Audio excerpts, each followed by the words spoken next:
I'm Yair Pinto, and this is a special edition of Boots on the Ground Live. Welcome to the Q&A edition, where you can ask me anything that you want about the war in the Gaza Strip. So, guys, according to all indications, Israel is preparing for a ground incursion into the Gaza Strip with a force of 5 large divisions. That's a lot of military power. And one day after Hamas was shocked with the aerial strikes, the ambush of the IDF forces in the Gaza Strip arrived. 1 second before we dive into all these details, everyone who joined, give a click to the subscribe button and show some support to us, help us reach the truth to more and more people around the world. So, Israel has so far focused mainly on airstrikes, together with some small ground raids in the northern part of the Gaza Strip and in the eastern part of the Netzarim corridor. This is the corridor that is separating the northern part of Gaza from the southern part of Gaza in the center, and also in the Rafah area in the south, which is the border between Egypt and the Gaza Strip. At the same time, preparations are still underway to carry out the new Chief of Staff, Eyal Zamir's big plan. This is a broad ground attack in the Gaza Strip using the mobilization of several divisions that include many reserve units. Zamir, the new Chief of Staff, told the ministers that he believes that his plan can this time achieve the goal that Israel has failed to meet over nearly a year and a half of war: the complete destruction of Hamas's rule and its military capabilities in the Gaza Strip. Just this week, Israeli Defense Minister Israel Katz said the more Hamas persists in its refusal to release the Israeli hostages, the more territory it will lose, which will be annexed to Israel. Katz threatened Hamas with seizure of territory as a means of pressure or punishment if the Witkoff framework does not move forward. And senior Israeli sources that are familiar with the Gaza strike plans said that the goal is to evacuate the population and put pressure on senior Hamas figures to reach agreement on the Witkoff framework for returning the hostages. A ground incursion this time will not be temporary. That's what it sounds like. And Prime Minister Benjamin Netanyahu spoke last night with United States Secretary of State Marco Rubio in light of Israel's renewed strikes and fighting in the Gaza Strip and the negotiations for the hostage release. The conversation also took place amid continued American action against the Houthis in Yemen. In a statement from the United States State Department, it was reported that the Secretary of State spoke with Netanyahu to emphasize the United States support for Israel. That's very good because these Houthis have been launching rockets, ballistic missiles, waking me up in the middle of the night, rushing to bomb shelters for quite some time now. And Rubio discussed Israel's ongoing military operations in Gaza and efforts to facilitate the release of the hostages and bring them home. So good conversation, all in all. In addition, he conveyed the administration's determination to restore freedom of navigation in the Red Sea by means of military operations against the Iranian-backed Houthis. Hey guys, just wanted to say, I see many people are joining. I'm just going to give a bit more headlines and we will go right to questions. But it's great to see people from the United Kingdom. It's great to see you.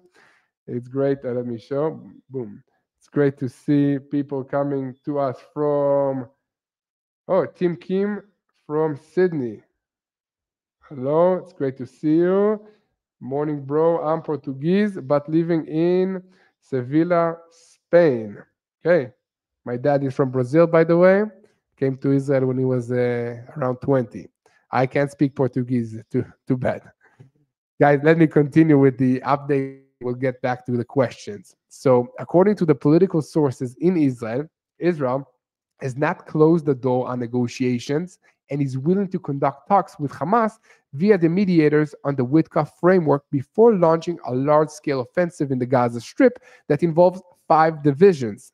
5 divisions is really a lot of people and a lot of military powers. And Ohio, I've never been to Ohio.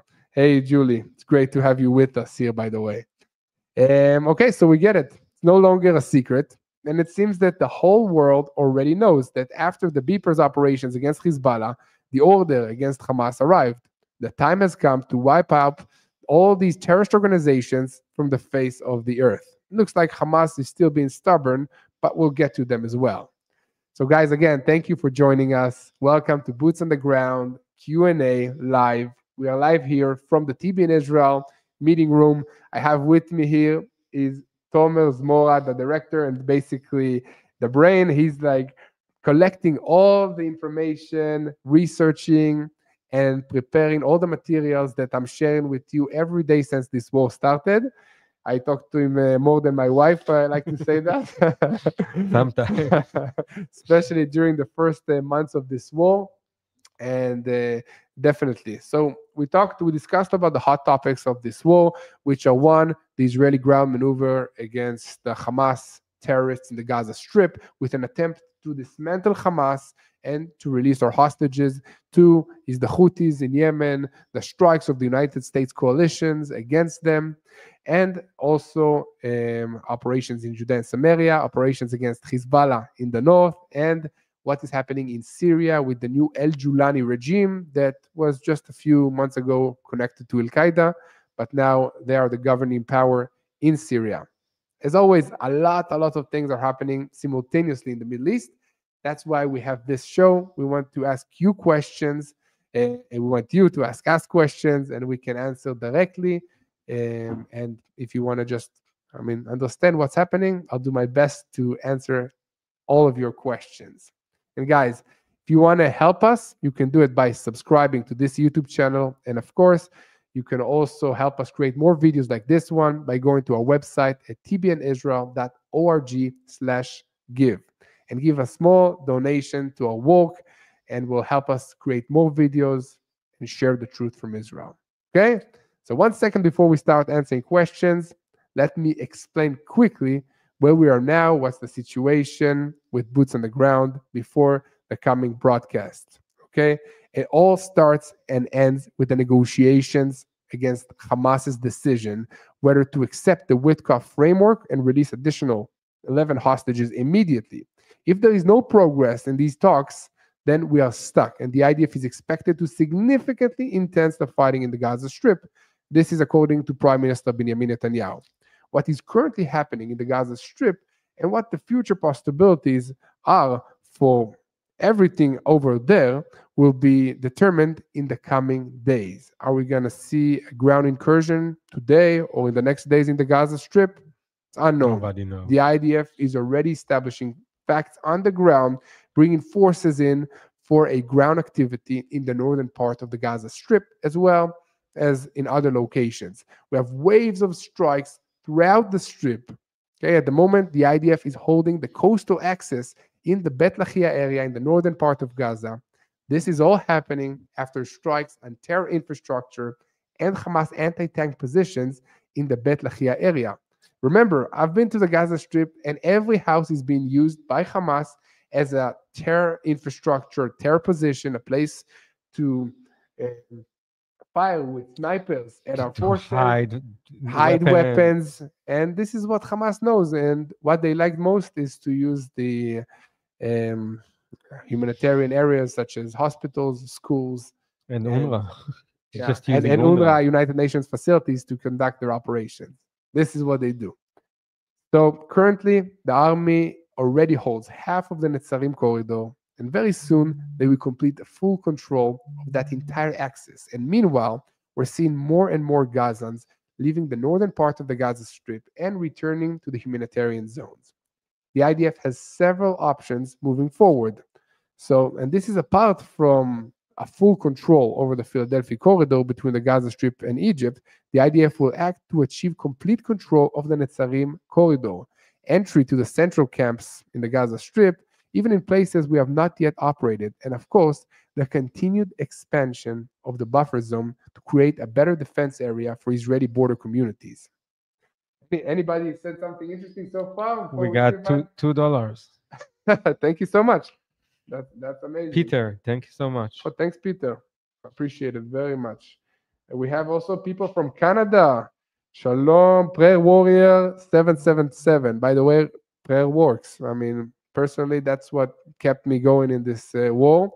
We've seen so many miracles happening because of people praying. So thanks for praying and keep praying. Prayer Warrior 777. Definitely. Okay, so let me go back to the political situation. The political echelon in Israel is signaling that Israel is leaning toward escalation with Hamas.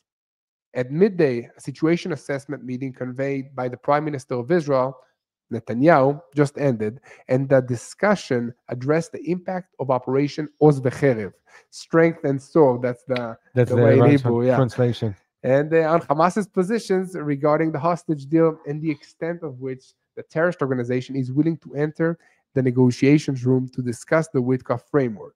According to political and government sources, now that the first phase has ended, in which Israel has carried out massive airstrikes and eliminated senior officials of the military and administrative levels of Hamas, the aim of the operation is to apply massive military pressure on Hamas senior members and make them agree to the Witkoff framework for releasing the hostages and continuing the ceasefire. So, according to the plan, the next phase of the military operation in Gaza will be much more aggressive and will include a ground invasion. If the IDF goes into Gaza, it's not going to come out. This is according to senior Israeli sources. According to them, this time the big weapon is not the fighting per se, but the evacuation of the population from many combat zones. Now, I'm opening it with you, our viewers, to ask questions regarding these topics and join us on this boots on the ground questions and answers. Okay, so Tomer, what's up? First of all, you doing well? I'm great over here. I'm really excited that we starting this format. Yeah, yeah, for sure. I think it's needed, and people want to know what's happening and want to interact on a personal level. That's what we're doing. Oh, Some coffee for me, thank you, sir. Okay, Aaron DJ, appreciate it. so Yair, can you sum us up where it's going right now, and we'll start to collect the question from the audience. But where the IDF is going from here? Okay, so for the past, What is the future is holding us more exactly? good question. I don't know the future, but I can tell you what's happening on the ground here in Israel. So, in the past few months, the IDF has been mobilizing, training, and deploying the forces surrounding the Gaza Strip. And I'm talking about infantry units, tank divisions, I'm talking about artillery, special forces, and of course the Air Force. What is the size of a battalion? Battalion is huge. Basically, each battalion combines that can be out of maybe around, I don't know, 500 soldiers, fighters, and on top of that, you also have all the support teams and other personnel around it. But what is this? I see many questions. Lebanese Christian support, Am Israel Chai. Amazing. We pray for Lebanese, for the people of Lebanon. I mean, I really loved seeing this. Thank you, Daniel Lewis. Really appreciate the support.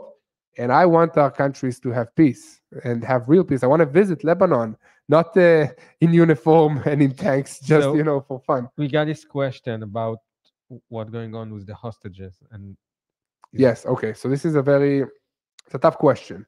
So according to Hamas reports and according to Israeli intelligence, yes, around 22 hostages are currently alive out of the 59 hostages that remain in the Gaza Strip.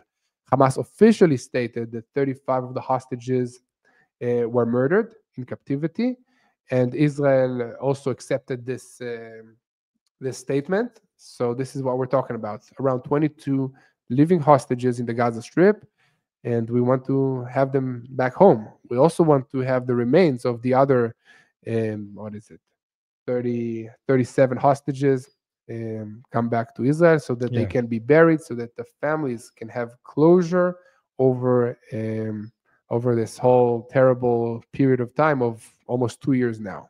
Yes. Another question from Okay, another question we have is why is the IDF so reluctant to make a ground maneuver in Gaza? why it's so important. Okay, it's a very good question. The IDF has been battling Hamas for what, more than, I think, around 20 years now, mainly from the air. There were only multiple times that the IDF conducted the ground maneuver into the Gaza Strip.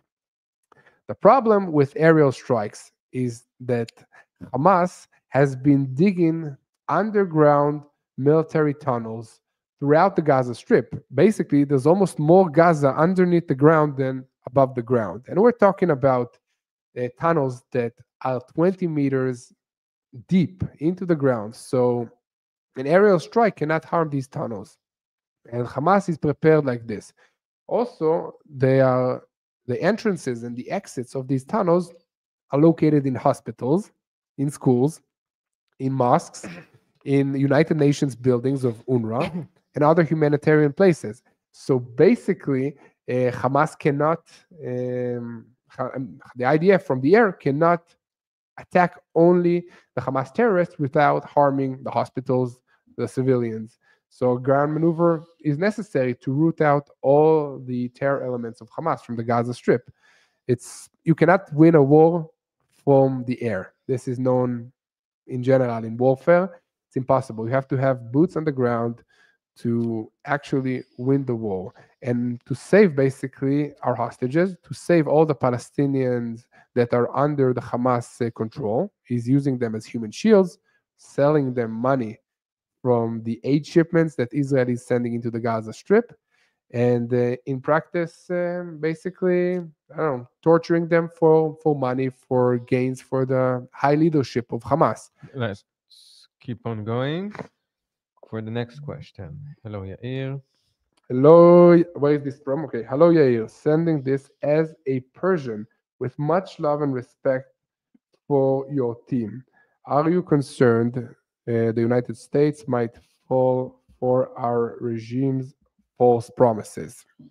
She's talking about the nuclear. Okay, it's talking about the Trump nuclear negotiations between Trump and between Iran. It's not really Iran, or as she said, and she's saying she's Persian. Persian, yes. Persian. Sorry.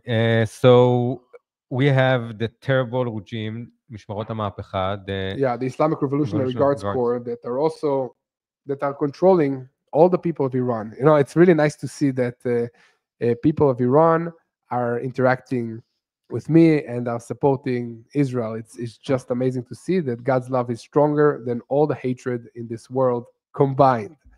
But yeah, listen, it is very worrying because we already had a nuclear deal with Iran. We had the JCPOA, the Joint Comprehensive Plan of Action, in 2015. And because of this nuclear agreement, the sanctions on Iran were removed and Iran received more money. And what they did with this money? They invested it in the Ring of Fire around Israel, which included, because some of that was taken out, thank God, Hezbollah in Lebanon, which was the strongest terrorist entity in the world, okay, funded by Iran, and additional militias in Syria, in Iraq, the Houthis in Yemen that are still causing a lot of problems for the entire world, not just Israel, because of them attacking naval ships, boats, and basically maritime shipping lanes. And then also inside Judea and Samaria, supporting Palestinian terrorists to carry out attacks against Israel. So that's what they did with the money that they received from relieving the sanctions against them. Okay, so I'm afraid that if a new nuclear deal will take into effect, then sanctions will be lifted and more money will flow into Iran, and then they will use this money to terrorize this region once more, like they have been doing forever. When the enemies of Israel state that to America, that to Israel, okay? America is the big Satan, Israel is the big Satan. And then one day they say, let's go and talk for negotiations. I don't think that they have another line over there. Curse come on the Jews. This is in Yemen, right? Yeah, it's the Yemeni flag. So we have another question by Donald Schwartz. Okay. Why was there a security lapse in October 7th? That's a very good question. Very hard to answer question. The entire country of Israel is also now struggling on this question because there are talks about launching a committee to investigate those responsible for whatever happened in October 7. And, in my opinion, there were multiple levels of mistakes. First of all, the intelligence. On the intelligence level, we failed in Israel, in the Gaza Strip. We didn't realize that Hamas is actually planning to carry out this attack against Israel. It was a huge coordinated attack. There's no way that our intelligence, I mean, we've seen the capabilities of our intelligence against Hezbollah, against Hamas now in the Gaza Strip, against Judea and Samaria, even against the Houthis in Yemen.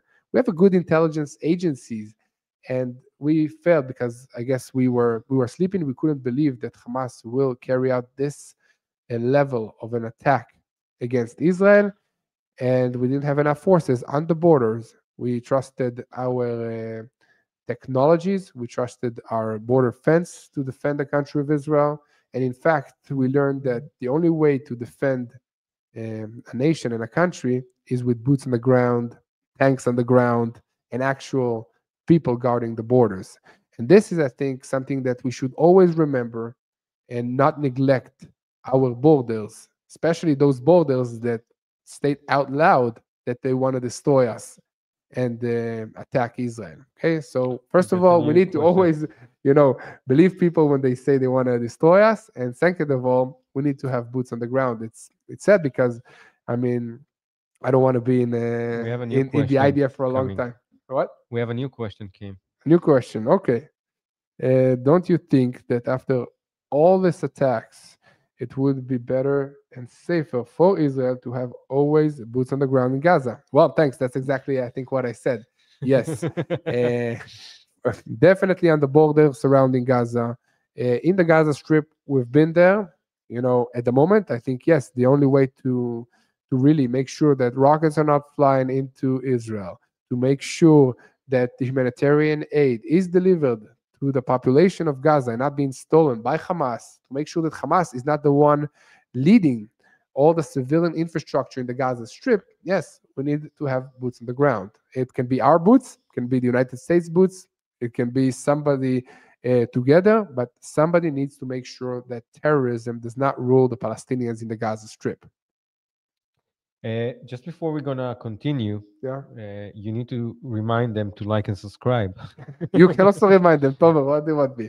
No, but seriously, guys, Tomer just told me that 53% of our viewers are subscribers. The other 47%, which is a lot of people, are not subscribers.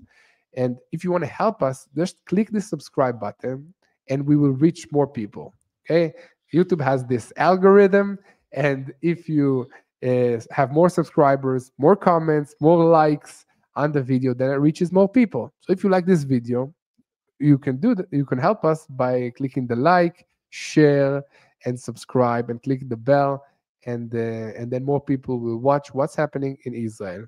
And this is our vision. Our vision here is to share the truth and unite in prayer for the peace of Jerusalem. I don't know if you can see, by the way, Jerusalem is right here behind me from this window, kind of small. Or behind me. Behind Tomer, there is a live 24/7 camera that we have on the rooftop of this building where you can connect to our YouTube channel, to the live stream, if you want to pray and see Jerusalem and pray over Jerusalem. That's a great option.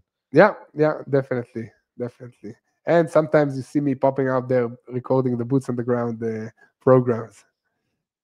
Okay. So we have another question. Do you think the Iranian regime will fall? Yes. Straight answer. Yes, I think. I think that's the best option for the Iranian people. Okay. So I think that the solution for Iran and for all their threats and spreading terrorism and fear across this region would be that the Iranian people themselves will take control, have better leadership of their country, and then we can have peace with Iran. It happened before. Israel had direct flights from Israel to Tehran, and I think it can be amazing. I really want to visit Iran when I can, and when it's safe for me to land there. One day. Yeah, definitely. What else do we have here, Tomer? People want to volunteer to the IDF. Volunteer to the IDF.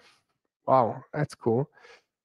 So the IDF has some programs of accepting volunteers that are not citizens of Israel. You can And write them on their website, and they yeah, will contact you back.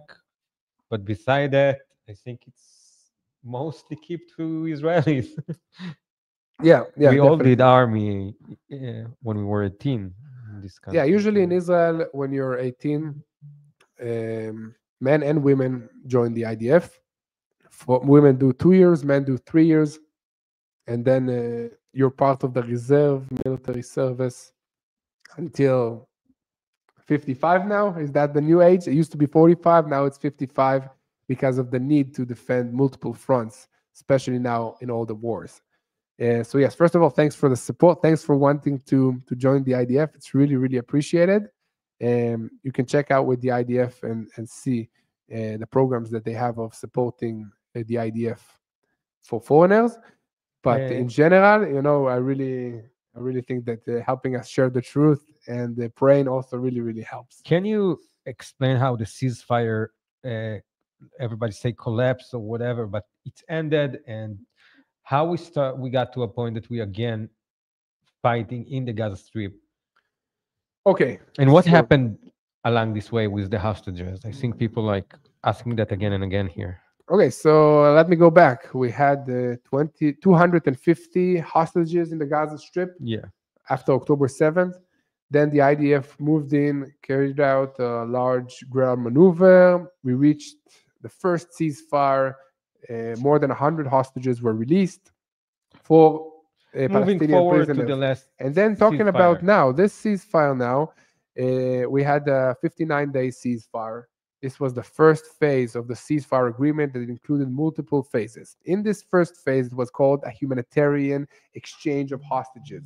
So Hamas released the civilians, the wounded, the elderly, and then some remains of hostages, meaning whatever was left of them after Hamas Like the Bibbs murdered them. family Yeah, like the Bibas family, that the been redhead killed by children. choking. That's Yeah, that's really, that was really, really terrible.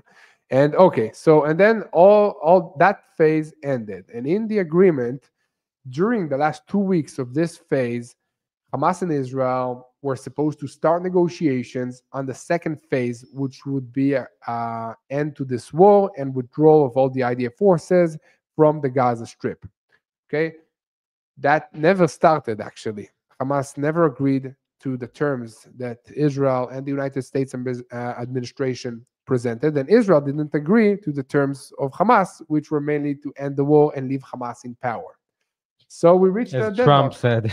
Yeah. So Let's hope in the yeah, exactly. So we reached a deadlock, and at the same time, we still have 59 hostages in the Gaza Strip, and now there are talks to release some of them. Israel tried to negotiate with Hamas to release more hostages, but all the negotiations fell. So what Israel did to resume the fighting. If we're not receiving hostages, ceasefire is over, fighting should resume.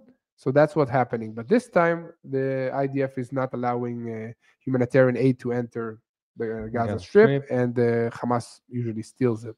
And in the first 24 hours, they eliminated all the still standing Hamas leaders. Yeah, And yesterday it was really nice to hear about the white tenders, the Toyota white vehicles. The IDF just destroyed it around 100. 100. Yeah, Wow. yeah. Listen, I'm Tomer. By the way, I'm shocked that they still have vehicles Yeah. after a year and a half of the war. I'm shocked. It's like a symbol. This white vehicle, it's a symbol for me in I my I, head I don't for know the where October they 7th. hid it before, or why didn't we destroy them before? But that's like definitely. At least now. We have more question coming up. Let's go back to the questions. Why do so many terrorists get released for so few hostages? This is a very, very good question. Listen, straight answer is we care about the lives of our people a lot more than Hamas. They don't care about the lives of their civilians, they don't care about the lives of their own terrorists. What they do care is to release more terrorists to carry out the fighting against us. That's what they want. Okay? So one for one, they don't agree. They don't think because for them, each hostage is worth a lot more in the negotiations with us. Um, so they are willing to release one hostage for so much Palestinian terrorists. I wish it was one for one, or not to release any of the terrorists that are in Israeli prisons. But I mean, again, we care about our people. We want them home, and we are willing to sacrifice not just the release of terrorists, but also sending our troops into the Gaza Strip, risking their lives to release the hostages. Okay? Great. Uh, People donating, people really showing love over here. Uh, let's go to more questions. How is your three children? Thank you. Thanks for asking. Yes, definitely. I have one son is like a year and a half, and two daughters, 4 and 6. Also, all redheads. Thank God they look like my wife. Uh, and they are doing very well. They're in school. Sadly, they know how to run to bomb shelters, especially after this year and a half. It was very hard for them in the first months of the war when I was in the Gaza Strip, but now I get to spend more time with them um, at home. But thanks for asking. Yeah, families is the most important thing, and if you want to pray for something, pray for the wives and kids I, back I home. I can't forget the phone call we had when you were on the drive to Gaza. We on the way to get in, and you're like, how I gonna tell my wife now? Yeah, that was a dramatic moment. Yeah, in the beginning, I was stationed like just on the border, and then the brigadier general of the tank units called and said, "I want you with me in the Gaza Strip in my tanks." And I got nervous because and how we Thomas gonna do said, the like, report? Thomas told me, make sure you tell them that you are gonna enter Gaza with a phone to record and keep everybody updated on what's happening, which was something that was not common. Usually, they took our phones before entering, so I got special permission to do that. Yeah, from the IDF And spokesperson. after I entered Gaza, then I told my wife that I'm inside. But I on the sent her way, a you had selfie. a spiritual movement that is I see that. Yeah. So yeah, it was scary. It's scary to go into the Gaza Strip for sure. I just stopped the car on the side and I prayed. I prayed that if this is from you, God, give me peace to go into the Gaza Strip and make me happy to be there. And that's what I did. And really, God blessed that and protected me and the units around me. Let's keep on with the questions. Uh, keep- Okay, so I would like to ask you, how can we chase all Islamists, Muslims from Africa? Please, we need Israel and America. so there is the war in Africa, and we're all sending love and support also over there to the people. Well, yeah, what we see that And this is what we see, that radical Islam and radical terrorism groups, they want to spread and reach more places. It's not just here in the Middle East. It reaches Africa, it reaches Europe, it reaches the United States. So we really need to make a decisions on what side are we on. There's no more gray. It's black and white, and we need to be on the good good side side. and voice our concerns, share the truth, not stay quiet. Let's keep on to the next question. Will Israel shift its focus on disabling Iran's nuclear facilities? Okay, so this is kind of a bigger question that also needs to be answered by the United States of America. But yes, Israel, especially the United States, has the ability to strike Iran's nuclear facilities. In the past few months of this war, Iran launched multiple ballistic missiles at us, and we responded by destroying their aerial defense systems. Also, the systems that were supposed to protect the nuclear facilities. Okay, so our planes have the ability to strike Iran's nuclear facilities. We can do it. It's all a matter of decision, and we're not alone here. Thank God, we are part of an international coalition that has the United States, other European countries, as well as some regional countries here against Iran. So it's not just Israel's decision, but Israel has the ability to do that. And as we learned, Israel must always be able to defend itself and not rely on any international powers to protect us. Just doesn't work. Let's keep on going.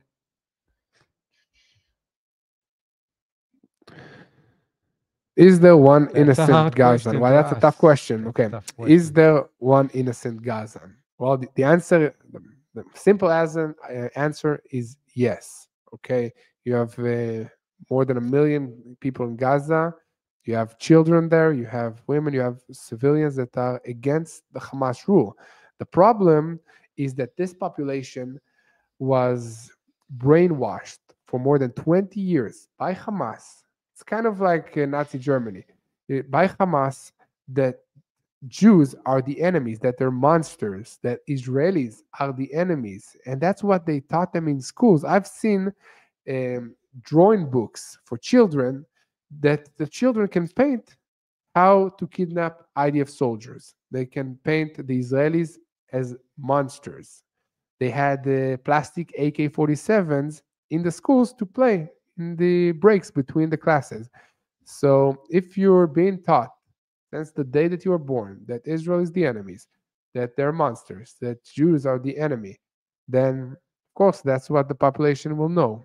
The solution for this is, first of all, to pray. I believe God has the ability to touch the hearts of all the Gazan people and the Palestinian people in Gaza to actually love the people of Israel. Okay, so that's, I think, the first solution. And then on a different level, the Gazan people deserve a leadership that does not use them as this hatred machine against Israel. Okay, they should study normal stuff in school to have better futures, better jobs, and to learn how to live in peace with their neighbors, Israel.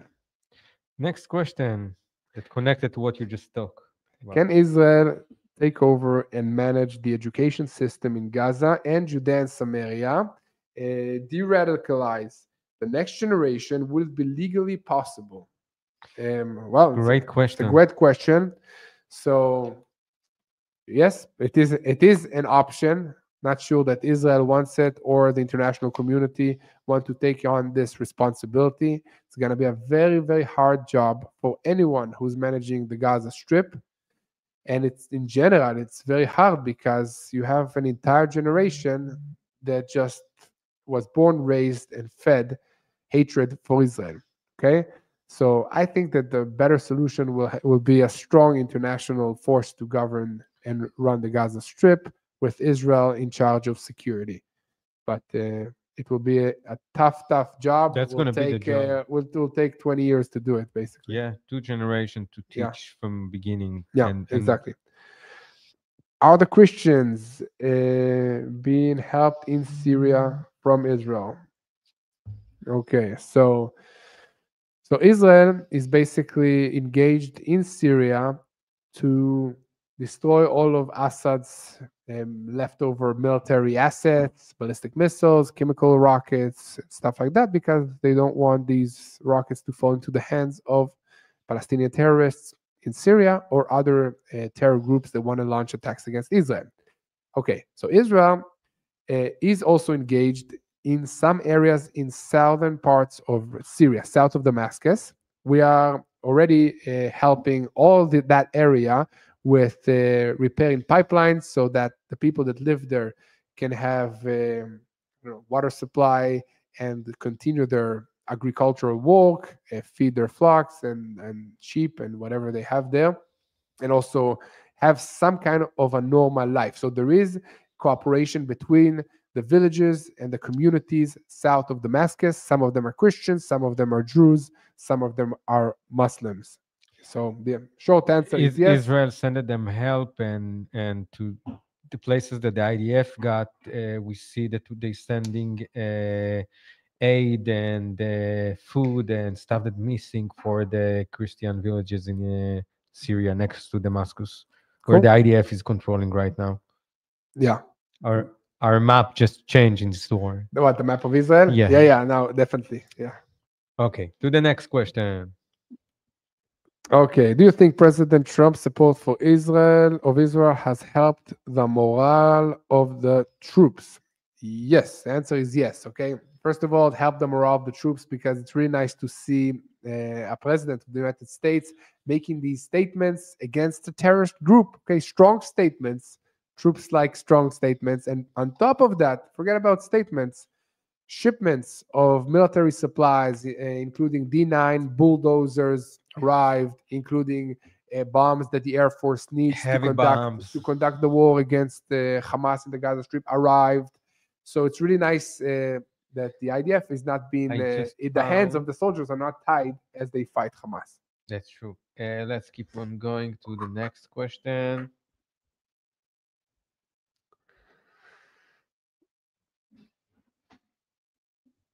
What do you want? Where is it? Okay. How do you know freeing people from Gaza Strip won't vote another government like Hamas?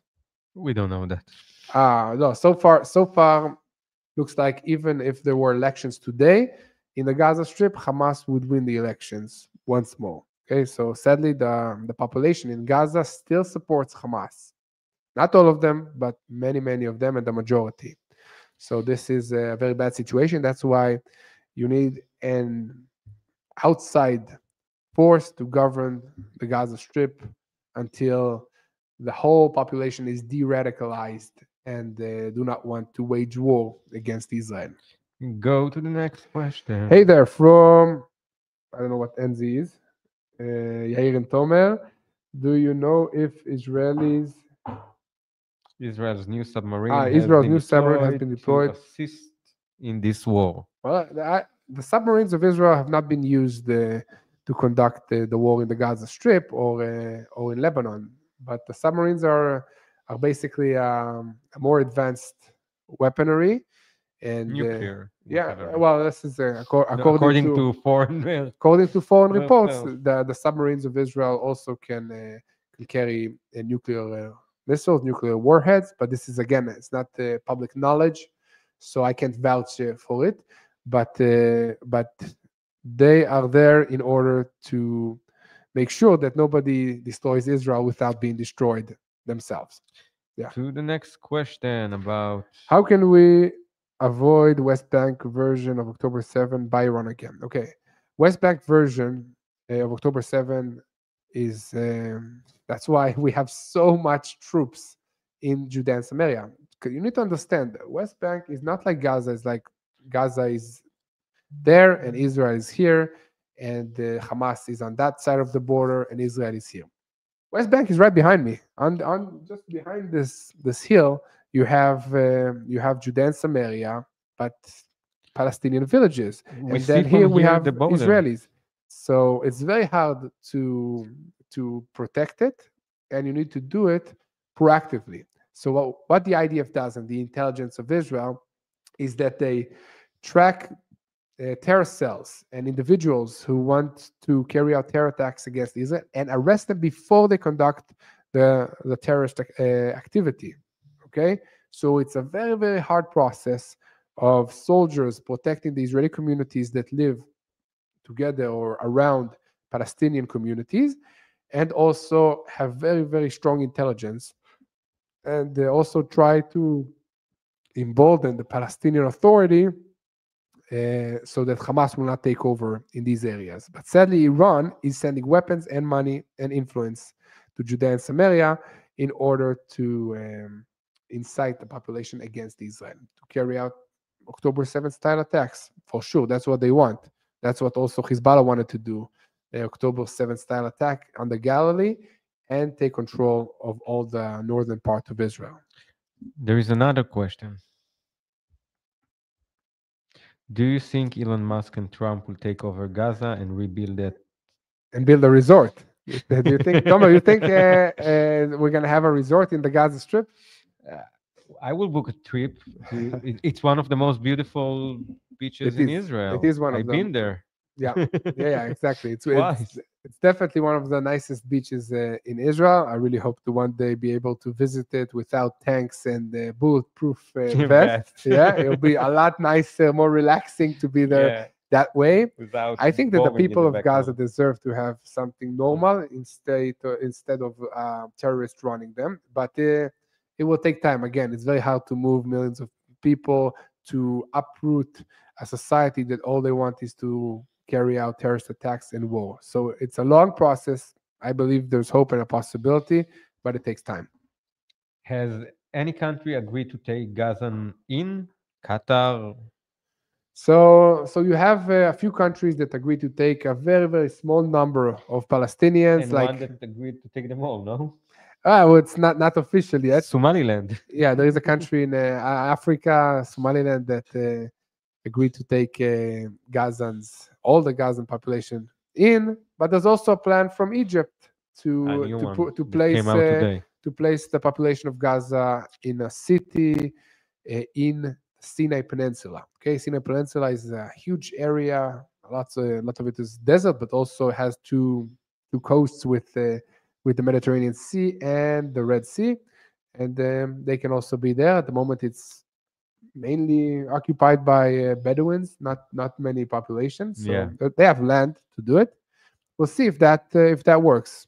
Okay, I think it can be a good option for them. But Somebody needed to clean up what happening there. That's if what clean up what happened in clean Gaza? up Gaza. Yeah, Yeah, that's a huge pile of yeah, destruction. yeah, exactly. Next question. Is the IDF calling Gazans roof knocking before the main airstrike like they did before the ceasefire? So the IDF has multiple layers of notifying the civilian population of an incoming airstrike to prevent for the loss of civilians. First of all, we throw leaflets to areas that are under fire, and then we tell the population to move to safe zones. Then we call them, like we have Arab-speaking officers in the intelligence of Israel, and then we just call the phones of the people that live in this building, telling them to leave. What you're saying about the roof knocking, so that actually changed. I think it's basically a waste of a waste of ammunition. Okay, but there are other ways that the IDF is calling on the civilian population of the Gaza Strip to carry out their attacks and to move basically to move out of the houses. So Mel asking a question if it's safe for foreigners to come to Israel. His church are organizing a trip and next month, and he's a bit afraid, I think. oh yeah, I think it's very safe. You know, it's funny to say, but walking in the streets of Israel is very, very safe. You wouldn't feel the war unless you open the news. And by coming to Israel, you really, really voice support to the people of Israel, to us. And by the way, Mel, if you're here, let us know. Yeah. And come to the studio. I want to meet you in person. Maybe your church can come and see the podcast live with Mati and myself. It can be really, really amazing. It will change your life for sure to come and be here in Israel. We know how to defend ourselves, so you'll be very, very safe here in the land. Somebody asked, where is Mati? Mati, in a different location. He will come next show next week. I think we don't have a lot more time, guys. Yeah. So what? Last maybe 5 minutes. Last question. Before we're gonna pray together. Last question. Yeah, Sam, can you run it? Yeah. No, not question. Last question. Okay, let's see. Thanks for saying that, Ariel. Appreciate Ariel. God bless Israel. Mati is growing some hair. Mati is growing some hair. Hallelujah. It's a miracle. Miracles do happen. So maybe let's close up and wrap up with a pray. So yeah, definitely. So guys, I wanted to say first of all, just thank you for everything that you've been doing, standing with Israel, supporting us, and praying for the peace of Jerusalem. I really, really appreciate that on a personal level, and also as a nation here in Israel. We've all been called to pray for the peace of Jerusalem, but how can we pray for something that we don't know, for someone we don't know personally? So that's what we're trying to do here. We're presenting the situation. Many of you already know me after 530 3 days of war and reports, 6 days of reports. And I really appreciate all the personal prayers to my family, to all of our team. And I would say that the most important thing to pray for now is to pray for the family unit, because the enemy of Israel knows that they cannot win militarily, because we've proven that we won with God's help for sure. Against seven front, we are winning. But what they're doing is attacking the family unit, the husband and wife relationship, the kids.